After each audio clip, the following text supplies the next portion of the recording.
মানুষ মনে করে অন্তর্বর্তী সরকার একটি ভালো সমাধান। অন্তর্বর্তী সরকারের কাছে বাংলাদেশের মানুষের প্রত্যাশা এখনও তুঙ্গে, এমন মন্তব্য করেছেন অন্তর্বর্তী সরকারের প্রধান উপদেষ্টা ডক্টর মোহাম্মদ ইউনূস। কাতার ভিত্তিক সংবাদ মাধ্যম আল জাজিরাকে দেয়া এক সাক্ষাৎকারে এমন মন্তব্য করেছেন তিনি বলেছেন, সংস্কারের তালিকা ছোট হলে ডিসেম্বরের মধ্যে অনুষ্ঠিত হবে জাতীয় সংসদ নির্বাচন, আর তালিকা যদি বড় হয় সেক্ষেত্রে নির্বাচন হবে আগামী বছরের জুনে।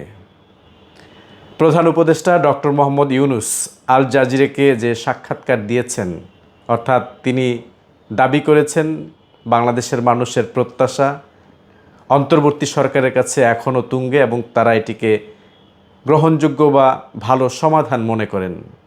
আপনারাও কি তার সঙ্গে একমত?